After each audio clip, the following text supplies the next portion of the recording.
Bismillahirrahmanirrahim. Assalamualaikum warahmatullahi wabarakatuh. Alhamdulillah. Alhamdulillahilladzi hadana bi'abdihil mukhtari man da'ana ilaihi bil idzni wa qad nadana labbaika ya man dallana wahdana. Allahumma salli ala sayyidina Muhammadin wa ala ali sayyidina Muhammadin salatan takunu laka ridhaan wa lihaqqihi ada. Hadirin hadirat, limpahan puji kehadirat Allah Jalla Jalaluhu yang telah mempertemukan kita pada malam ini. Mudah-mudahan kita semua yang hadir di sini tanpa terkecuali Allah Ta'ala senantiasa selalu memberikan kita kesehatan. Allah Ta'ala panjangkan daripada umur kita. Allah Ta'ala mudahkan daripada segala urusan kita. Bibarkati Rasulullah SAW. Amin. Allahumma amin. Salawat begitupun salam kita sampaikan keharibaan junjungan Nabi besar kita, imam kita, junjungan kita, cahaya di dalam hati kita, Sayyidina Al-Hasan wal Husain, Sayyidina Muhammad sallallahu alaihi wa alihi wasallam, beserta para keluarga besarnya, ahlul baitnya, dzurriyyatnya, dan mudah-mudahan kita semua pada hari ini mendapatkan curahan rahmat dan keberkahan dari Allah Subhanahu wa taala. Amin. Allahumma amin. Ya, kami sama-sama hormati, kami cintai, yaitu orang tua Al-Faqir, orang tua kita semua, Al-Habib Rusdi bin Rudin bin Yahya, beserta Khali Al-Habib Alwi bin Abdurrahman Barakbah, beserta walidati tercinta Syarifah Azizah binti Abdurrahman Barakbah. Mudah-mudahan orang tua kami, orang tua kita semua selalu diberi kesehatan oleh Allah Subhanahu wa taala, maupun orang tua leluhur kita yang telah dipanggil lebih dulu oleh Allah Subhanahu wa taala. Allah lapangkan kuburnya, Allah ampunkan daripada dosa-dosanya. Amin. Allahumma amin. Juga dihadiri oleh para habaib, guru-guru kita, hadir bersama kita Al-Habib Ali bin Muhdar Al-Haddad yang dari Kedoya, juga Cipondoh banyak rumahnya. Kemudian Al-Habib Salman bin Syahab, Al-Habib Alwi bin Hud, Al-Kaf, semua tanpa terkecuali, dan guru kita Ustaz Rahmat, semua para asatidz, para hujjat yang tidak dapat kita sebutkan namanya satu persatu, mudah-mudahan kita mendapatkan keberkahan mereka semua. Amin. Allahumma amin. Kami sekeluarga besar mengucapkan ja'alanallahu wa iyyakum minal aidin al-faizin al-maqbulin wa kullu amin wa antum bi khairin. Minta maaf semua, baik yang dari lisan maupun dari kelakuan, barangkali ada yang menyinggung atau tersinggung, mohon dibukakan pintu maaf yang seluas-luasnya, selebar-lebarnya. 0 lagi sekarang, kosong, dan mudah-mudahan spirit dari Ramadan yang kemarin kita semua terus ketemu sampai Ramadan yang akan datang, selalu semangat ibadah terhadap Allah Subhanahu wa taala. Amin. Allahumma amin. Hadirin hadirat yang dirahmati oleh Allah Subhanahu wa taala, emang biasa pembukaan majlis rame, penutupan majlis rame, penengah-nengahannya sepi. Kenapa begitu? Pembukaan rame, hadirlah pembukaan ini gak enak, datang. Justru yang intinya itu yang di tengahnya. Contoh begini, kita buka nih air minum nih kita buka. Kita kepengen nih air beku, kita buka nih kulkas, pembukaan, kita masukin kulkas. Tapi kita buka doang kulkasnya, airnya nggak dimasukin. Sampai ntar ditutup tuh kulkas, tetap aja airnya di luar. Kira-kira airnya beku nggak nih?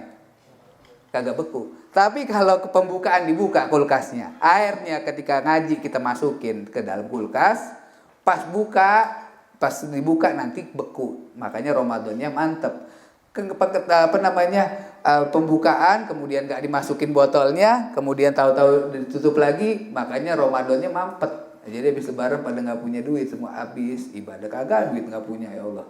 Ya, Allahumma shalli ala sayyidina Muhammad. Makanya ini kesempatan, mudah-mudahan yang pertama ini pembukaan, kedepannya terus kita hadiri dari majlis-majlis ilmu, majlis-majlis ta'lim, majlis-majlis zikir dimanapun. Jangan sampai diri kita merasakan puas terhadap ilmu, harus haus terus terhadap ilmu. Dimanapun kita mampu, yang penting kita bisa istiqomah, kita hadiri daripada majlis-majlis ilmu. Karena sekarang yang penting adalah ilmu. Kemudian tapi kalau ada ilmu juga harus mengutamakan daripada adab.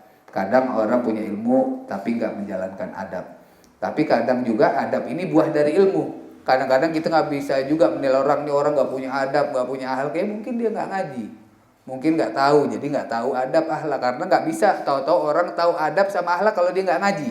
Adab sama akhlak ketemunya di majlis taklim. Tapi ada kalanya juga adab dan akhlak ini timbul daripada orang tua yang selalu mendidik anaknya. Contohnya anaknya ketika kecil sering dibawa ketemu orang-orang soleh, kemudian diajak ziarah, diajak pengajian, hadir majlis-majlis zikir, majlis-majlis taklim, itu juga bisa membuahkan daripada anak itu mengerti daripada akhlak dan adab. Mudah-mudahan anak-anak kita dijadikan oleh Allah Subhanahu wa taala anak-anak yang soleh dan soleha, yang mengikuti daripada akhlak dan adabnya Nabi Muhammad sallallahu alaihi wasallam. Taruh hadis yang 15, hadisnya pendek. Qala Rasulullah sallallahu alaihi wasallam, hubbud dunya ra'su kulli khati'atin. Pendek, hadisnya pendek benar. Makanya pas banget membahas pendek. Hubbud dunya ra'su kulli khati'atin. Rawahul Baihaqi. Hadis ke-15. Catat, yang bawa pulpen catat atau catat di notes atau direkam. Biasanya Nabi kita Nabi Muhammad sallallahu alaihi wasallam menyatakan cinta terhadap dunia salah satu ambang ataupun salah satu ujung daripada segala keburukan. Nah, nanti kita jelaskan sedikit. Cinta terhadap dunia adalah salah satu yang jalan yang menuju daripada keburukan. Apa itu dunia? Ad-dunya al-hayatul hadirah. Kehidupan yang sekarang nih, hadirah qoblal barzakh, sebelum barzakh. Ini adalah dunia. Kemudian hadis ini menjelaskan tentang bahwasanya terlalu cinta berlebihan terhadap dunia, terlalu berlebihan cinta terhadap dunia akan menjerumuskan kita terhadap maksiat zahir dan maksiat batin. Cinta terhadap dunia dapat menjerumuskan kita terhadap sesuatu maksiat yang zahir maupun maksiat yang batin. Maksiat ini terbagi menjadi dua. Ada maksiat zahir, ada maksiat batin. Ada maksiat yang kelihatan, pergerakan. Ada juga maksiat yang tidak kelihatan, seperti maksiat hati. Contohnya apa maksiat yang kelihatan? Misalnya naudzubillah berjudi, berzina, membunuh. Itu kelihatan. Itu adalah maksiat zahir. Kemudian apa maksiat batin? Riya, takabur, hasad atau hasud, kemudian iri, dengki, dan lain sebagainya, marah, dendam. Nah, ini termasuk maksiat hati, dan ini paling bahaya, maksiat hati. Allahumma shalli wa sallim ala sayyidina Muhammad wa ala ali sayyidina Muhammad.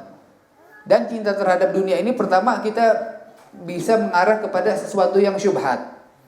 Dapat mengarahkan kepada sesuatu yang syubhat.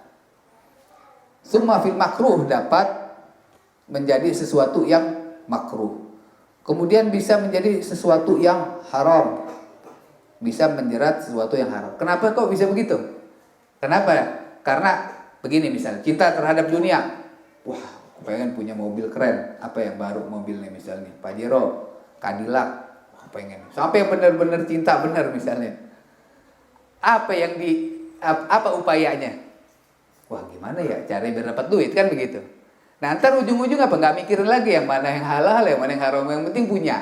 Nah, makanya bisa menjeratkan hubungan dunia ini dari sesuatu yang syubhat, pelan-pelan kemudian jadi sesuatu yang makruh sampai sesuatu yang haram. Seperti contoh misalnya korupsi, ya kan?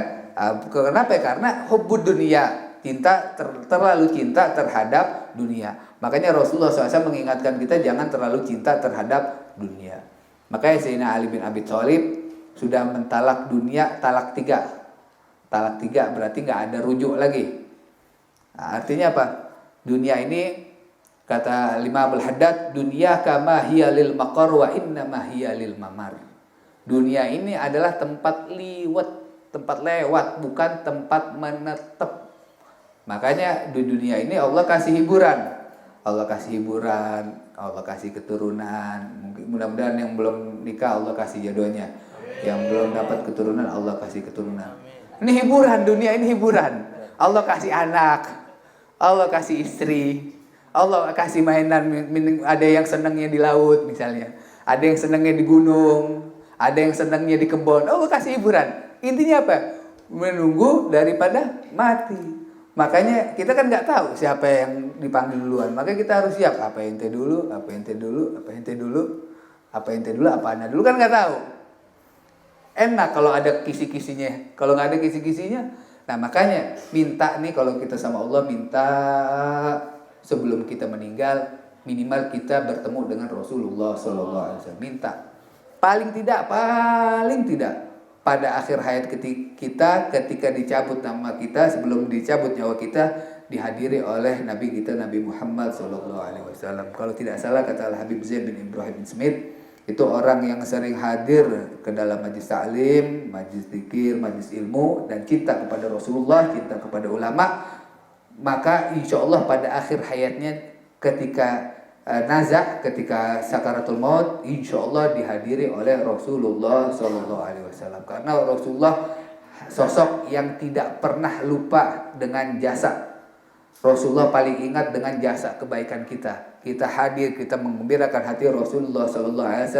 Rasulullah tidak pernah lupa. Dan salah satu bentuk cinta Rasulullah SAW kepada kita di dunia, yaitu hadir ketika kita saat sakaratul maut. Mudah-mudahan kita dapat bermimpi bertemu Rasulullah, dapat melihat daripada wajahnya Rasulullah SAW. Contohnya iblis. Iblis ini kan cinta terhadap dunia, cinta terhadap daripada kedudukan. Iblis kan tadinya mewah, semuanya udah ada orang di surga, semuanya sudah lengkap. Tapi dia sudah ngerasa udah paling top, nggak ada lagi yang lebih hebat dari dia. Makanya Allah utus Nabi Allah Adam. Kemudian Allah perintahkan iblis untuk taat, untuk hormat kepada Nabi Adam. Tetapi iblis tidak mau karena ngerasa dia yang paling keren ibadahnya. Tidak ada tempat di bumi ini sejengkal demi sejengkal kecuali sudah disujuti oleh iblis. Artinya apa? Iblis ini abid, orang yang ahli ibadah. Iblis ini alim, tapi iblis ini mutakabbir. Iblis ini sombong. Dan iblis ini salahnya cuma satu, sombong. Iblis salahnya cuma satu, sombong. Fir'aun salahnya cuma dua, sombong dan ngaku Tuhan. Kalau kita kira-kira salahnya banyak gak? Sombong, iya. Belagu, iya. Gedek sama orang, iya. Benci sama orang, iya. Sholat bolong-bolong, iya. Puasa bolong-bolong, iya. Banyak bener. Iblis cuma satu doang, sombong. Alim. Dia mau belajar, dia mau sujud, tapi dia gak mau dengerin perintah Allah Subhanahu wa Ta'ala. Wa idh qulna lil malaikati isjudu li adama fasajadu illa iblis kana minal jinni fafasaqa an amri rabbi. Dan ketika Allah perintahkan kepada malaikat, wa idh qulna lil malaikati isjudu fasajadu, semua malaikat sujud kepada Nabi Adam, hormat ta'zim kepada Nabi Adam, illa iblis, kecuali iblis, kana minal jin. Iblis ini termasuk kalangan daripada jin. Fafasaqa an amri rabbi, dia fasik terhadap perintah daripada Tuhan. Apa di antaranya? Kenapa makanya Rasulullah melarang kita untuk tidak cinta terhadap dunia? Karena cinta terhadap dunia ini menjerumuskan kita, termasuk iblis. Begitu juga Fir'aun dan Haman serta bala tentaranya, semua Allah tenggelamkan di lautan. Karena apa? Karena dia terlalu cinta terhadap dunia. Lama-lama orang ngerasa cinta dunia ini semua ngerasa bisa dia punya miliki. Saya bisa bayar ini buat ini, saya bisa bayar ini buat melunakkan hatinya, saya bisa urus ini biar mereka tidak macam-macam. Akhirnya lama-lama kan Fir'aun dulunya begitu. Ada menterinya Haman ngasih tahu, akhirnya licik nggak mau kalah, akhirnya semua cara, akhirnya ujung-ujung apa disebutkan oleh Allah Ta'ala, wa qala ana rabbukumul a'la. Apa dia mengatakan ana rabbukumul a'la, aku adalah Tuhan kalian yang paling tinggi. Nah, apa dari hubu dunia asalnya nih, cinta kepada kedudukan, cinta kepada harta. Makanya kita dilarang untuk berlebihan cinta terhadap dunia. Jadi kalau kita hubu dunia ini sama aja banyak-banyakin penghuni daripada neraka. Tapi kalau kita benci sama dunia, maka memperbanyak daripada penghuni surga. Allahumma sholli ala sayyidina Muhammad. Kecuali cinta dunia terhadap hal yang baik, pengen jadi orang kaya, tapi menjadi orang kaya yang dermawan. Atau misalnya kita menjadi orang kaya, kita pengen ngebantu daripada pembangunan pesantren, pembangunan masjid, kemudian untuk santunan anak yatim. Jadi dia pengen cinta terhadap dunia, tapi dunia dikasihin lagi buat akhirat. Malah itu bagus. Bal huwa ibadah wa ta'atillah. Dan ini ada termasuk ketaatan kepada Allah kalau memang dunianya untuk akhirat. Jangan pernah takut ngeluarin dunia buat akhirat. Balik banyak. Cobain, makanya keluarin jangan sedikit-sedikit. Keluarin sedikit-sedikit dapetnya sedikit, keluarin banyak dapetnya lebih banyak. Karena kita belum pernah ngeluarin banyak, jadi nggak pernah tahu hasilnya. Kalau kita ngeluarin banyak, kita mesti tahu ngerasain daripada hasilnya. Bisa mancing berkali-kali Bali ya.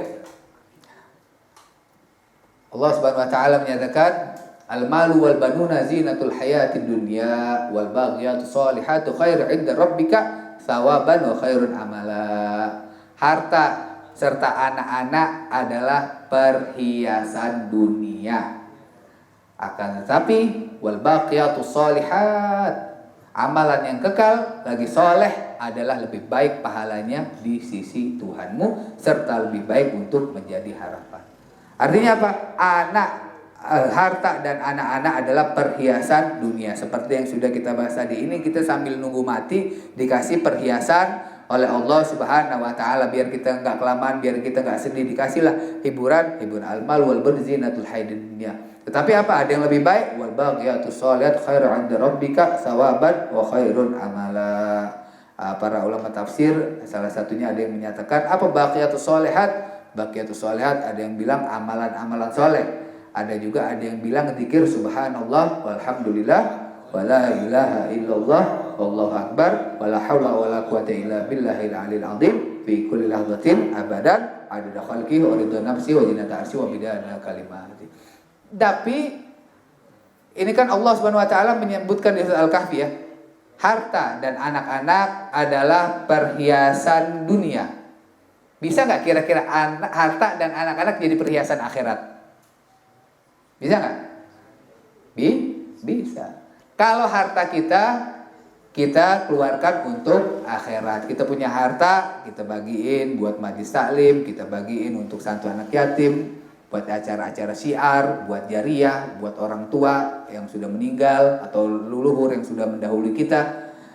Itu menjadi manfaat buat kita. Artinya bukan perhiasan di dunia lagi, tapi juga menjadi perhiasan di akhirat. Wal banun, anak-anak bisa menjadi perhiasan kita di akhirat kalau kita bisa didik daripada anak kita. Artinya anak kita taruh ke pondok pesantren, kita jariin guru biar ngaji, biar pintar, biar benar, biar akhlak. Nah, ini salah satunya juga bisa menjadi perhiasan di akhirat. Jadi kalau semuanya tergantung terhadap kita.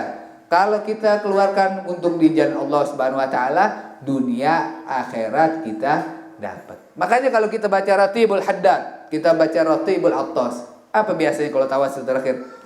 Wa yu'idu alaina min barakatihim wa asrarihim wa anwarihim wa ulumihim fid din wa dunya wal akhirah. Din, dunia, akhirat. Kenapa enggak dunia, din, akhirat? Din dulu, agama, dunia, akhirat. Kalau agamanya didahuluin, dunianya dapat. Kalau dunia dapat juga akhiratnya dapat. Makanya baca Ratib Haddad, baca Ratib Attas. Misalnya kalau di Ratib Al-Attas, wa yanfa'una bi asrarihim wa anwarihim. Ratibul Haddad wa yu'idu alaina min barakatihim wa asrarihim fid din wa dunya wal akhirah. Kita rapiin agama kita, dunia kita insyaallah rapi. Kalau kita ngerapin dunia nggak bakalan ada habisnya. Ya kalau masih mending ya, nguber dunia, ngudak-ngudak dunia, dunianya dapat. Udah capek-capek dunianya nggak dapat, nggak jadi orang kaya, dunianya nggak dapat, sholat banyak tinggal.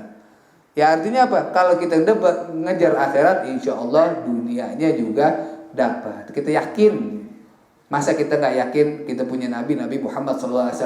Umat lain semua yakin sama Rasulullah, berharap syafaat sama Rasulullah, minta semua sama Rasul. Kita semua udah umatnya Rasulullah SAW, masa nggak yakin kepada Rasulullah SAW?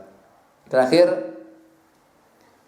Allah Subhanahu Wa Taala juga menyatakan di dalam surat Asy-Syu'ara ayat 88 sampai 89, yauma la yanfa'u malun wala banun illa man atallaha biqalbin salim.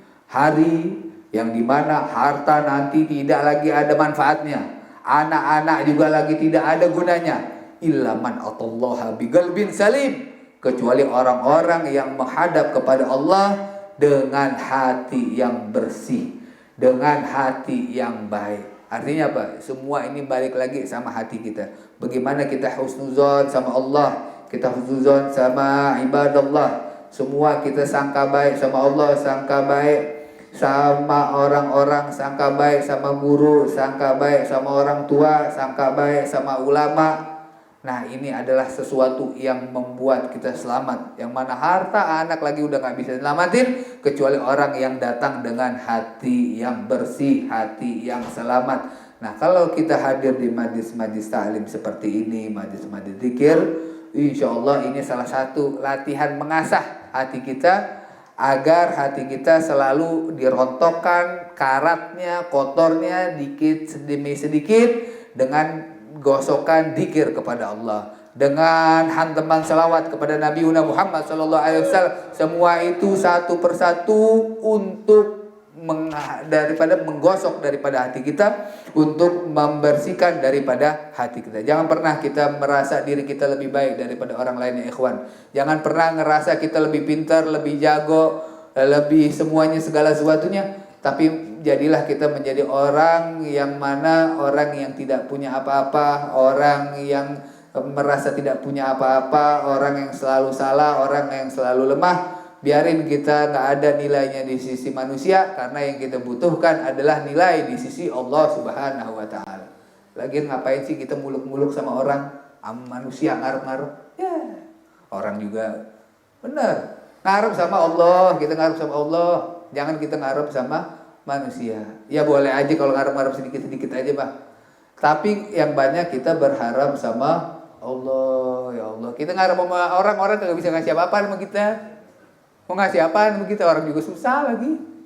Orang pada susah, kita minta sama Allah. Makanya kita istiqomah ngaji, hadir majlis, sholatnya jangan bolong-bolong, jangan santai, damai, kayak gak punya dosa, gak punya salah, ninggalin sholat. Mulai perbaiki lagi, banyakin wirid, ratib, jangan tinggal, ratib haddad, ratib atos. Kita baca semua, karena ini pegangan amalan orang tua kita terdahulu. Dan ini sebenarnya ratibul atas, ratibul haddad, begitu juga ratib-ratib yang lainnya, wirdul latif dan lain sebagainya. Ini sebenarnya wah dahsyat luar biasa.